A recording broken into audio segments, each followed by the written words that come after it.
মিলছে না আলুর ন্যায্য দাম, পথ অবরোধ চাষিদের। রাজ্য জুড়ে সমস্ত মানুষের কাছে এখন আতঙ্কের একটাই নাম, আলু। সর্বঘটের কাঁঠালি কলা এই সবজি নিয়ে এখন চোখে অন্ধকার দেখছে আমজনতা।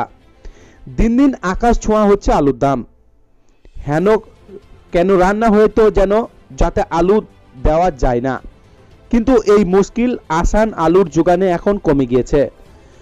ফলত চড়া দামে নাভিশ্বাস হয়ে উঠেছে সাধারণ মানুষের। অথচ কোচবিহারের মাথা ভাঙায় দেখা গেল একেবারে উল্টো পুরাণ। রাজ্যে প্রায় সর্বত্র যেখানে আলুর পর্যাপ্ত যোগানের অভাবে দাম বাড়ছে লাফিয়ে, সেখানে একেবারে ভিন্ন ছবি দেখা গেল। আলুর ন্যায্য মূল্য দাম না পাওয়ার অভিযোগের পথ অবরোধ চলল সেখানে। বিভিন্ন রাজ্যে আলু রপ্তানিতে সরকারের তরফে নিষেধাজ্ঞা জারি করা হয়েছে।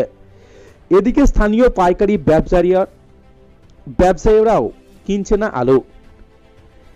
এর ফলে মাথায় হাত পড়ছে আলু চাষিদের। সরকারের তরফে নির্ধারিত করে দেওয়া হয়েছে দাম, আলু বিক্রি করা যাচ্ছে না বলে অভিযোগ করছে তারা। বুধবার 2 নম্বর ব্লকে কোচবিহার ফালাকাটা জাতীয় সড়কে সতীশেরহাট এলাকায় পথ অবরোধ করে ক্ষুদ্র আলু চাষিরা।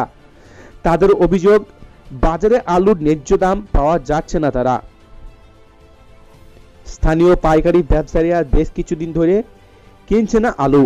এর ফলে আলু বিক্রি করে ধান এবং চাষিদের চাষ করার জন্য যে রাসায়নিক সার কেনেন চাষিরা, তা কিনতে পারছেন না তারা। আলু বিক্রি না হলে অন্যান্য চাষের সামগ্রী কিনতে পারছে না তারা। ক্ষোভে বেশ কয়েক ঘন্টা ধরে জাতীয় সড়ক অবরোধ করে রাখেন আলু চাষিরা।